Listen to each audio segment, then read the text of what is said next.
우리는 누군가 지켜볼 때와 그렇지 않을 때 똑같습니까? 좀 다르죠. 예, 좀 다릅니다. 누가 지켜보면 좀 거기에 맞는 그런 행동들이 있죠. 그러나 혼자 있을 때 다릅니다. 제가 언제 한번 운전하는데 신호를 대기하고 있는데 옆에 이렇게 보니까 운전자들이 표정이 되게 심각하더라고요. 그래서 뭐 이렇게 심각할까? 근데 차에 있는 백밀러로 제 표정을 보니까 저는 더 심각하더라고요.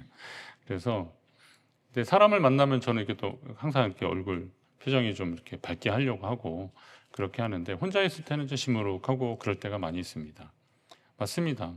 어디에서 봤더니 혼자 있을 때 더 과하게 행동하는 사람은 병원을 가야 된대요. 그래서 뭐 그러긴 한데 그래도 우리가 보통 사회 생활할 때 사람들이 있을 때와 그렇지 않을 때 분명히 차이 있습니다. 직장에서 보면 상사가 자리를 비우면 근무 태도가 슬며시 달라지고 여러분 교회에서 무두절이라는 거 아십니까? 무두절? 절기 중에서 우리 목사 아들인 제 아들이 그러던데 목사인 아들이 그러는 무두절이 뭐냐면 두목이 없는 절기 시절이래요. 그게 뭐냐 담임 목사님 휴가 가는 데가 무두절이랍니다. 그래서 이번 주가 저희 무두절입니다. 우리 부목사님들은 이제 그렇다고 저는 믿고 가는 거죠. 근데 믿고 가는데 그런 거죠. 그러니까 상사가 있을 때는 좀 바짝하고 안 그럴 때는 좀 슬며시 커피 더 많이 마시러 가고 막 그러는 거죠. 담당자가 눈을 돌리면 아주 작은 규칙 하나쯤은 그냥 슬쩍 넘어가고 싶은 것이 우리의 연약함입니다. 반대로 누군가를 책임지는 자리에 서면 그 힘을 어떻게 써야 할지 몰라서 나도 모르게 사람을 함부로 대하게 될 때도 있습니다. 그 베스트셀러 극장인가 그 조영기 배우가 나왔던 그 완장이라는 드라마 하나 있거든요. 혹시 생각나시는 분인지 모르겠지만 그 저수지 시키는데 그 완장 하나 딱 차니까 사람들한테 막 큰 소리 치고 막 그러더라고요. 그게 속성이에요. 속성. 내게 주어진 권력이나 권한이 있으면 요거를 좀 잘 행세를 하고 그것을 유지하고 관리하기 위해서 필요한 권한이었는데 자기 유익을 위해서 사용하는 그런 사람들이 있습니다. 요즘 뭐 전직 대통령 비자금이 다시 수면 위에 떠오르고 있는데 그 몇천억 되는 돈이 무슨 수로 해서 돈을 벌겠습니까? 결국 누구한테 이렇게 받아내는 거잖아요. 특히 그의 권력이 주어지니까 그런 일들이 있더라고요. 우리나라 대통령뿐만이 아니라 세계의 뭐 많은 사람들이 지도자들이 그런 일들을 하고 있더라고요. 뭐 어느 나라 대통령은 뭐 비행기를 선물로 받았다니까 뭐 할 말이 없죠. 그러면 그런 권한들이 우리에게 왜 주어지는지를 잘 알아야 됩니다. 오늘 본문을 전체로 본다면 그것도 결국은 섬김을 위한 일들인데 자기를 위해서 사용하니까 문제가 되는 겁니다. 자, 누군가 지켜보는 눈이 있을 때와 없을 때, 그리고 힘을 가졌을 때와 힘 앞에 있을 때 우리의 진짜 모습은 그 사이에서 다 드러나기 마련입니다. 사도 바울은 오늘 본문에서 바로 이 지점을 정확히 짚었습니다. 종들에게는 눈가림만 하지 말고 죽게 하듯 섬기라라고 했고 상전들에게는 그들이 할 수 있는 위협을 그치라라고 그렇게 명했습니다. 섬기는 자리에 있든 섬김을 받는 자리에 있든 결국 우리는 같은 질문 앞에 서 있습니다. 아무도 보지 않을 때 그리고 아무도 나를 막을 수 없을 때 나는 어떤 사람인가 라는 겁니다. 오늘 본문은 당시 종과 상전에게 주시는 말씀입니다. 노예 제도가 있던 시대의 언어를 오늘 우리가 사는 시대, 즉 고용주와 피고용인, 상사와 부하 직원, 나아가 누군가를 섬기며 살아가는 모든 관계 속에 어떻게 적용할 수 있는 것인지는 많은 기도와 묵상이 필요한 부분입니다. 그럼에도 분명한 것은 종이나 상전이나 모두 주님께 배우고 주님께 하듯 하라라는 큰 전제가 있습니다. 이런 전제로 오늘 말씀을 보려고 합니다. 우선 종들에게 말하고 있습니다. 종들아, 본문의 종들아, 이 대상은 노예 신분으로 그리스도인이 된 그런 사람들을 향한 권면입니다. 당시는 노예 제도가 있었기 때문에 그런 속에서도 복음을 영접하고 그리스도인이 된 사람들, 교회에 온 사람들이죠. 하인이었는데, 종이었는데 교회에 온 사람들입니다. 그런 사람들에게 말하는 겁니다. 근데 그건 당시의 말이고 오늘날에는 어떻게 봐야 되느냐? 이건 오늘 우리에게 누군가를 섬기는 자리에 있는 모든 그리스도인들을 향한 권면의 말씀이라고 보면 가능합니다. 그리스도인이 된다는 것은 예수 그리스도처럼 섬기는 자로 부르심을 받은 것입니다. 우리는 부르심을 받았는데 어떻게 부르신 거냐? 섬김을 위해서 부르심을 받았습니다. 한번 따라합니다. 우리는 섬김을 위해 부름을 받았다. 예. 아멘이십니까? 예. 섬김 받으려고 부르심 받았습니까? 예. 그렇지 않죠? 예. 섬기려고 부름을 받은 사람입니다. 섬김을 위해서. 예수님이 그러셨잖아요. 인자가 온 것은 섬김을 받으려 한 것이 아니라 도리어 섬기려 하고 자기 목숨을 많은 사람의 대속물로 주려고 오셨다라고 말씀하셨습니다. 같은 본문이 마가복음 10장에도 똑같이 말씀하고 있어요. 인자가 온 것은 섬김을 받으려 온 것이 아니라 도리어 섬기려 하고 자기 목숨을 많은 사람의 대속물로 주려 합니다. 예. 주님은 섬기고 자신의 생명을 내어주기 위해서 이 땅에 오신 분이십니다. 우리가 그 은혜로 하나님의 자녀가 되었다면 우리도 그 섬김의 본을 보이는 자가 되어야 하는 것입니다. 그러려면 눈가림이 아니라 마음으로부터 이 일들을 감당하라는 겁니다. 섬기는 사람들에게 당부하고 있습니다. 두려워하고 떨며 성실한 마음으로 육체의 상전에게 복종하라라는 겁니다. 두려워하고 떨리는 마음으로. 손님이 많은 식당에 가서 흥미로운 것은 손님이 들어올 때 좀 규모 있는 식당들이 주로 많이 그러던데요. 손님이 들어오면 약속이나 한 듯이 전체 종업원이 어서 오세요 그럽니다. 어서 오세요. 예. 깜짝 놀랍니다. 밥 먹다가 진짜 깜짝 놀랍니다. 근데 어서 오세요 하더라고요.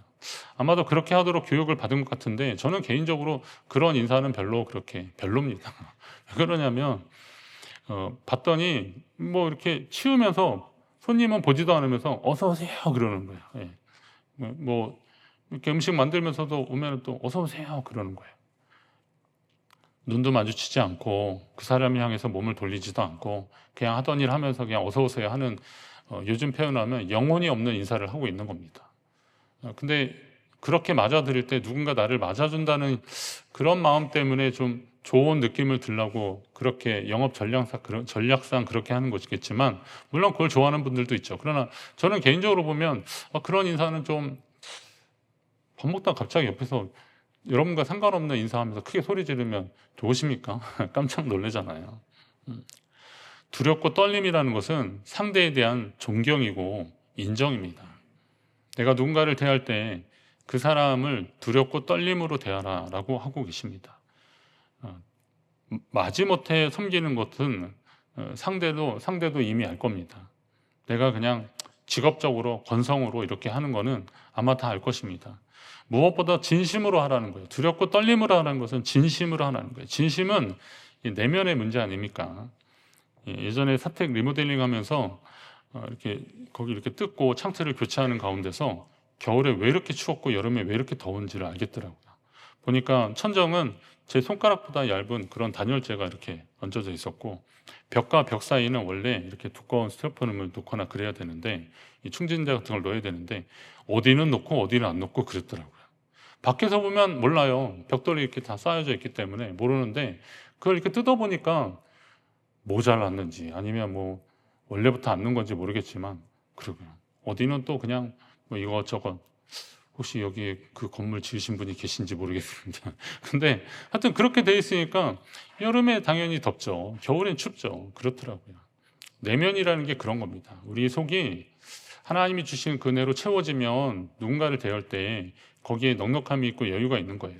그러나 속이 공허하면 다른 사람들을 만날 때 되게 힘들어지는 겁니다. 여러분은 여러분의 속을 한번 점검해 보셨습니까? 내 안에 하나님 주신 은혜가 넘쳐나고 있습니까? 뭐 넘쳐난 척을 할 필요는 없습니다. 그러나 적어도 부족하다면 하나님께 그 은혜를 구하십시오. 하나님, 제 안에 하나님의 충만이 있기를 원합니다. 하나님의 은혜가 성령으로 충만하기를 소망합니다. 오늘 지난주에 성령의 인도함을 받는 사람이란 말씀의 제목으로 나눴는데요. 하나님의 영이 우리 가운데 충만하면 그 은혜로 살아가게 되는 겁니다. 저도 예전에 약간 좀 공허함을 많이 느낀 적이 있었거든요. 목사 되고 나서 그런 적도 있었지만 하여튼 일반적으로 느끼는 그런 공허함 말고 인생의 공허함들이 있었는데 원인을 알았어요. 제가 안이 너무 비었기 때문에 그랬더라고요. 근데 하나님이 그걸 채워주시니까 자신감이 있더라고요. 이렇게 말씀드리면 여러분이 놀라실 텐데 저는 열등감 덩어리였습니다. 사람들 앞에 말도 잘 못했습니다. 그냥 시선도 마주치지 못하고 그랬습니다. 누군가 앞에서 말을 한다는 것은 그냥 바로 떨리는 그런 거였습니다. 왜 그랬을까 봤더니 그건 제 안에 공허함이 있었겠더라고요. 제가 채워지지 않은 것들이 있었더라고요. 진심이라는 것은 뭡니까? 속이 채워지는 겁니다. 어떤 걸로요? 하나님의 은혜로 채워지는 겁니다. 그렇게 되면 그것이 결국 밖으로 드러나는 것입니다. 또 성실의 기준은 내가 아니라 섬기는 대상에 있는 겁니다. 내가 누군가를 섬길 때 내가 성실하게 섬긴다, 내가 마음을 다한다라는 것은 그가 느껴야 되는 거거든요. 오늘 말씀은 그 기준을 그리스도께 하듯 하라라고 하십니다. 만약에 주님이 여러분의 섬김을 직접 받으신다고 한다면 기뻐하시고 만족하실 만한 섬김이어야 하는 겁니다. 그 비결이 또 뭐냐? 이게 정직함입니다. 정직함.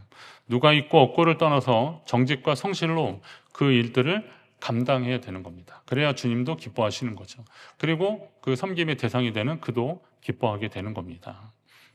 죽게 하듯 하라라는 말씀을 잘 기억하십시오. 우리가 새겨 들어야 됩니다. 죽게 하듯 하라. 관계는 굉장히 상대적인 겁니다. 누가 내게 건성으로 대충하면 나도 그에게 그렇게 할 수밖에 없습니다. 처음에는 좀 진심으로 하려고 해도 자꾸 건성으로 하면 나도 그냥 건성하는 거죠. 아무리 좋은 마음을 가지려 해도 같은 상황이 반복되면 그에 대한 정성이나 호감이 시들해지기 마련입니다.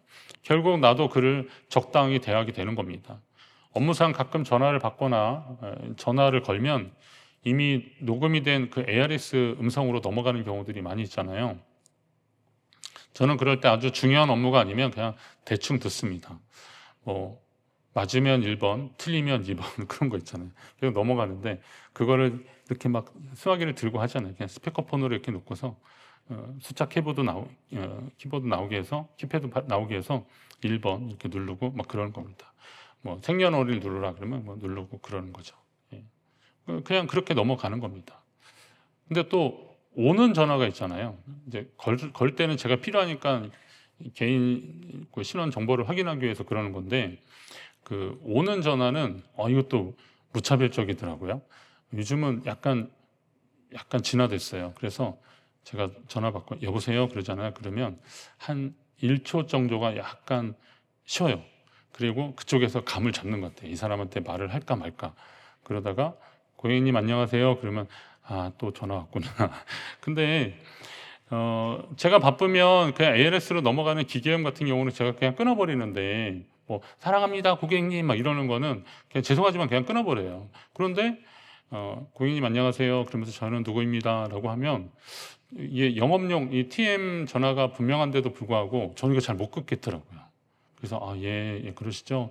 근데 제가 지금 너무 바빠가지고 일을 하고 있는데 죄송합니다 막 그랬더니 예 많이 바쁘시죠. 그래도 이건 정말 중요한 문제입니다. 그러면서 계속 그러는 거예요. 그래서 예 알고 있습니다. 근데 정말 죄송합니다. 이거 꼭 해야 됩니다. 막 끊어달라고 제가 부탁을 하다가 도저히 안 되면 죄송합니다. 그러면서 이렇게 딱 끊어요. 예, 그래요. 되게 착하죠. 진짜 그래. 아내가 뭔 전화를 그렇게 오래 받냐고. 아니 여보 그 사람도 이게 일인데 아내가 그러더라고요. 당신 안 되면 빨리 끊고 딴 사람한테 가야 그 사람한테 실적이 오르는 거래요.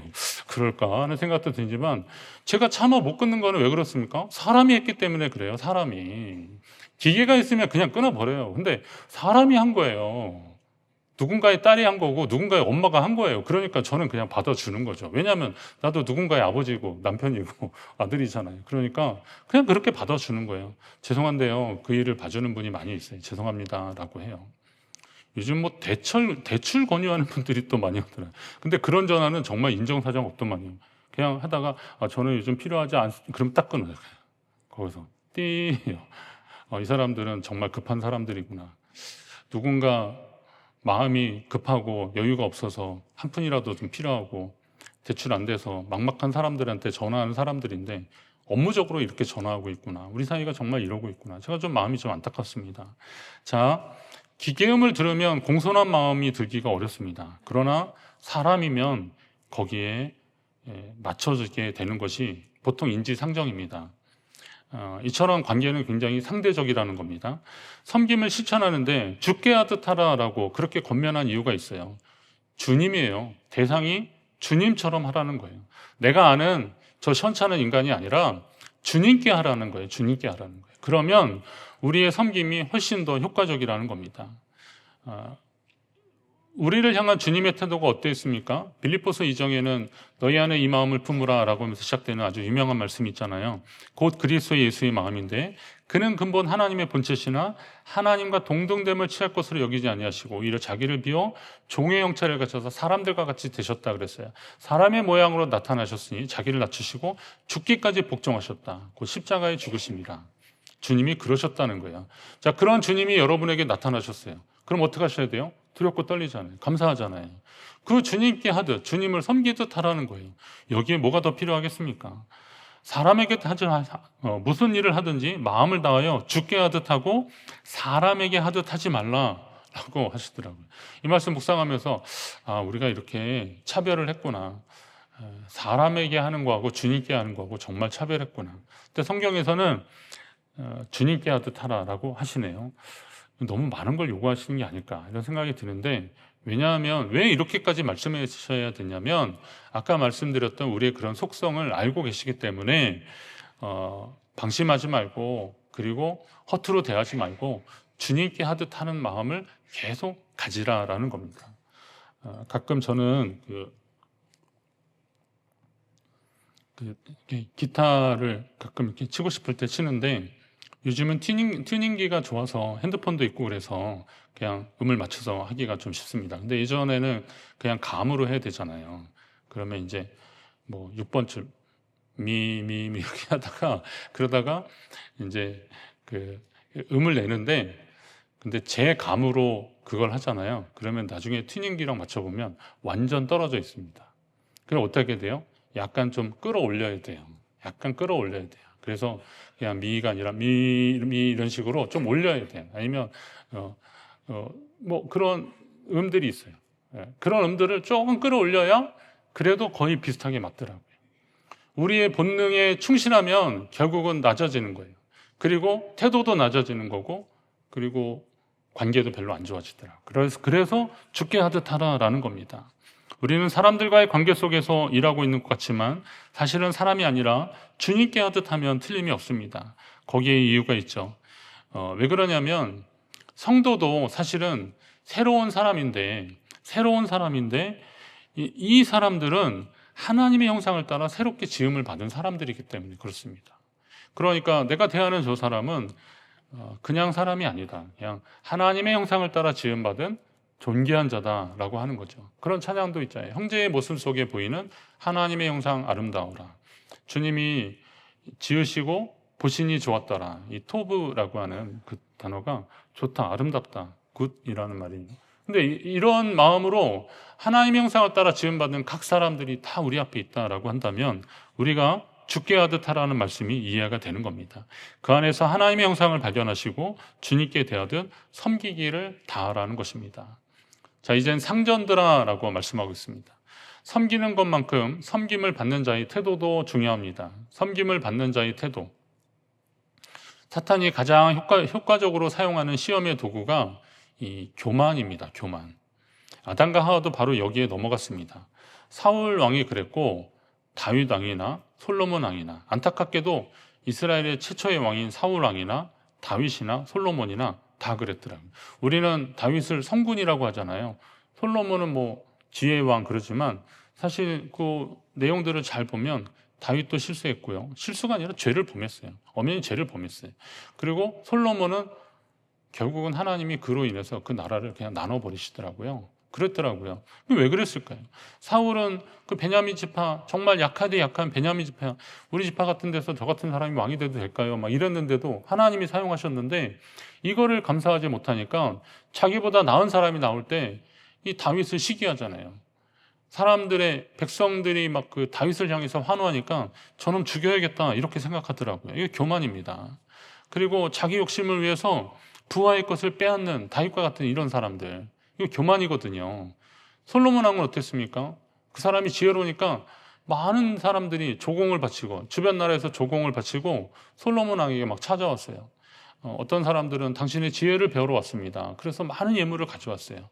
그렇게 하다 보니까 처음에는 저는 어리고 약해서 이 많은 백성들을 어떻게 재판할 수 없으니까 하나님 금도 음도 필요 없고 그냥 지혜를 달라고 그랬던 사람인데, 나중에는 그걸 누리기 시작하더라고요. 그리고 또 그 위에 군림하려고 하고, 이걸 더 유지하려고 이방 여인들과 정략적으로 결혼해서 처첩을 많이 쌓고, 그러면서 예루살렘 안에는 이방 신전이 가득하는, 우상이 가득한 그런 곳으로 만들어 버렸어요. 이게 솔로몬이거든요. 소위 섬김을 받는 사람들이 오늘 시대에 누구냐, 뭐 왕이나 이런 사람들은 오늘날 없으니까, 그럼 이걸 어떻게 받아들여야 될까? 아까 제가 교만이라는 것을 도구로 사용한다 그랬으니까, 이 교만할 수 있는 자리에 있는 사람들, 다시 말하면 상대적으로 권한이나 책임이 많은 사람들, 이런 사람들이 오늘 상전들아 라고 하는 이야기를 들을 사람들입니다. 그럼 나는 뭐 그런 자리에 간접본 적이 없다라고 생각하지 마시고요.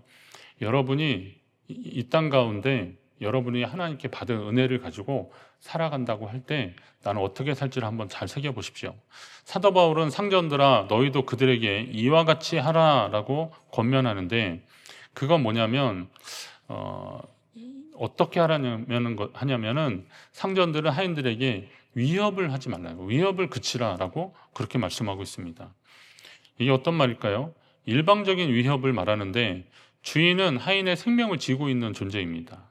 자신의 마음이 들지 않으면 그에게 강력한 조치를 취할 수 있는 그런 사람입니다. 그런 일방적인 관계 속에서 위협을 가하는 것은 옳지 않다고 얘기하는 거죠. 하인들이 상전들을 죽게 하듯 섬기는 것처럼 상전들도 그들 가운데 있는 하나님의 형상으로 인해서 그들의 인격을 존중히 여기고 소중히 여기고 섬김의 자세로 그들을 대하라는 겁니다. 이 이야기를 듣는 사람들은 에베소 교회 안에 하인들도 있었고 또 상전들도 있었죠. 바로 말하자면 주인이 예수님을 영접하고 나 오늘 예배 가는데 같이 가자 그래가지고 막 데리고 온 경우도 있을 겁니다. 그런데 그때 이야기를 같이 듣는 거죠. 예전에 어떤 분이 어느 교회 전도왕이 됐는데 어떻게 됐냐 그랬더니 그 회사 직원들 다 예배 참석하라고 해가지고 전도왕이 된 거예요. 전도 축제 때. 저 그 얘기 듣고 씁쓸했습니다. 아니 그 직원들은 그 휴일에 쉬어야지, 아니면 자기 교회 가게 하든지, 그냥 내가 우리 교회에서 뭐 하니까 다 오라고. 혹시 여기 앉으신 분 그런 분 없죠? 거기 그래서 앉으신. 제가 꽤 오래전 얘기인데 요즘은 교회에서는 그렇게까지는 안 하거든요. 목사님들이 제발 말리니까. 근데 한 30 몇 년 전에 인천에 어느 교회에서 그런 일이 있었어요. 씁쓸했어요. 그런 얘기 듣고서. 아니 사장님이라고 내가 니들 월급 주니까 우리 교회 다 오라고 그러는 거예요. 절대 그러지. 우리 교회는 그런 분이 절대 없기를 바래요. 예. 근데 그런 경우는 있죠. 뭐 직원들한테 내가 살면서 정말 많은 일이 있었는데 그러나 내 인생을 붙잡는 한 분이 있었다. 나는 그분이 정말 너무 고맙고 감사한데 너도 그분을 좀 알았으면 좋겠다. 이렇게 말하는 거죠. 그 선택은 그에게 하게 해야 되는 거죠. 그리고 그에 맞는 삶을 살면 어느새 그렇게 되는 거 아닙니까? 근데 내가 가진 힘을 가지고 그렇게 하면 그는 자연스럽게 예수님을 믿지 않게 되는 거죠. 직장 옮기면 교회 안 다닐 수도 있는 거고 그렇게 되는 거죠. 우리는 왜 섬김을 너무 당연한 것으로 여길까요? 또 지하철이나 버스에서 자리를 양보하는 젊은이에게 공손하게 감사 인사하는 어른들을 보면 마음이 좀 따뜻해집니다. 이제 이렇게 가는데 어떤 젊은 친구가 이제 할머니가 여기 타시니까 거기 앉으시라고 이렇게 일어났어요. 그때 옆에 있던 분이 자기가 앉으려고 내리는 줄 알고 그랬더니 이렇게 막으면서 할머니 앉으시라니까 약간 좀 상황은 뻘쭘해졌어요. 그런데 그 할머니가 이렇게 앉으셔가지고 아유 젊은 사람들 힘들 텐데 나 같은 사람한테 양보해 줘서 고마워요. 이렇게 인사를 이렇게 정중하게 하시는 거예요. 그러니까 그 약간 뻘쭘했던 그 상황이 굉장히 따뜻해지더라고요. 근데 또 어떤 경우는 이렇게 딱 양보해 드리니까 그러더니 앉으셔가지고 눈을 딱 감으시더니 막 졸음과 사투를 벌이시더라고요. 분위기 쎄하더라고요. 답답하더라고요. 우리는 왜 남의 그 친절을 너무 당연하게만 생각할까? 우리는 왜 다른 사람들에게 오히려 또 친절하지 못할까? 교회 공동체 안에서도 마찬가지입니다. 우리의 상전은 하나님 한 분이십니다. 그건 확실하죠. 우리의 상전은 하나님 한 분이에요. 그러나 하나님 안에서 모여있는 우리에게, 종들에게, 상전들에게 죽게 하듯 하라면서 섬김에 대한 이야기를 하고 있는 이유는 왜 그렇습니까? 우리는 하나님께 똑같은 선물을 받은 사람들입니다. 구원이라고 하는 하나님의 자녀됨이라고 하는 똑같은 선물을 받은 사람들입니다. 주님 앞에서는 모두가 소중하고 평등한 것입니다. 그런데 주님이 어떤 사람에게 조금 더 섬김을 받는 자리를 주신 것입니다. 그렇다면 그 섬김을 실천하는 겁니다. 여러분이 섬김을 받는 것도 너무 당연하게 생각하지 마십시오. 교회에 알게 모르게 여러분이 예배하도록 이 자리를 섬겨주시는 분들이 있습니다. 우선은 교회 들어오실 때 주차 정리하시는 분들도 있고, 오늘 같은 날은 조금 날 수 있는데 여름에 한참 더울 때 거기 막 서 있기만 해도 땀이 삐질삐질 나는데 거기서 주차 정리하는 분들 생각해 보십시오. 겨울에는요, 저렇게 서 있다 하면은요, 이 발에 막 동상 걸릴 것 같아요. 옷이야 두꺼운 거 잘 입으면 되는데 이상하게 이 손끝이나 발끝이 얼마나, 장갑을 껴도 얼마나 싫어요. 그런데도 그분들이 그 자리를 지키는 이유는 왜 그래요? 우리 차량들이 막 있고, 늘어오는 차 있고 나가는 차 있고, 그러니까 이게 조금만 엉키면은 정말 대책이 없는 거예요. 그러니까 이 자리를 잘 아는 분들이 이것을 안내하고 있는 겁니다. 인도하는 겁니다. 그러면 얼마나 감사해요. 그러면 내려서 올라오시면서라도 고맙다고 인사 한마디 하시면 굉장히 귀한 거잖아요. 식당에서 우리가 점심을 먹는데 오늘은 밥을 주는 날입니다. 꼭 가십시오. 근데 어떤 분이 그러시더라고요. 목사님, 저는 집에서 밥을 안 해요. 집에서 저는 밥을 안 한대. 근데 교회에서는 지금 식당 당번을 하고 있는 거예요. 집에서 밥도 안 하는 분인데 교회에서 성도들 먹으라고 같이 주방봉사하고 있는, 밥 많이 안 하잖아요. 그렇지 않아요? 한번 하면 그냥 일주일 먹고 우리만 그러나요? 그런데 그러잖아요. 근데 교회에 와서 성도들 막 그 땀 나는데 국수 삶고 막 그러고 있잖아요. 얼마나 고마워요. 내가 교회에서 예배 드렸으니까, 내가 헌금했으니까 그거 먹는 거 당연하다고 생각하지 마십시오. 당연한 거 아닙니다. 서울의 어느 교회는 주방봉사하는데 목사님이 내려갔는데 잘 모르는 분이 계시더래요. 그래서 저런 연배면은 그렇게 봉사하실 정도면 집사님, 권사님 되실 텐데 왜 내가 모르지? 교인이 몇천 명 교회도 아닌데. 근데 알고 봤더니 그 서울에 좀 약간 부촌인데요, 어느 분이 가사 도우미를 데려오셨어요. 그랬더니 또 어느 권사님이 너만 있냐? 그러면서 또 데려오셨어요. 목사님 밥 먹다 체할 뻔했답니다. 그런 거 절대 하지 마십시오. 정말 우리의 마음과 정성을 다해서 함께 예배하고, 그리고 같이 섬겨줄 때 거기에 주님이 함께 그 자리에 함께 하시는 거예요. 그게 섬김의 원리라는 겁니다. 하나님이 만드시는 회복된 세상은, 하나님이 만드시려고 하는 회복된 세상은 다투고 원망하고 시기하는 사람들 모습 가지고는 절대 가기 어렵습니다.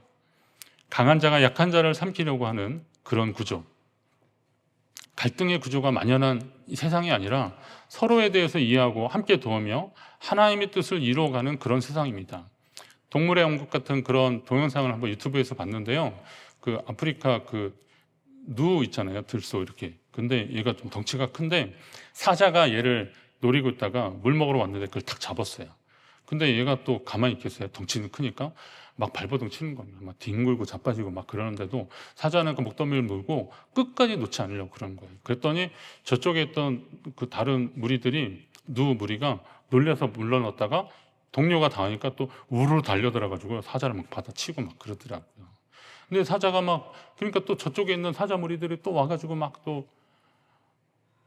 그거 보면서 이게 약육강식이라는 게 이런 거구나라는 거죠.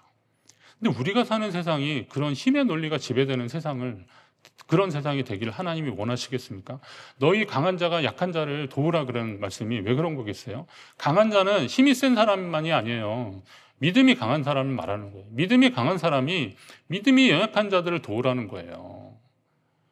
믿음이 강한 사람이 믿음이 연약한 자들을 돕고 그들을 살피라는 말씀입니다.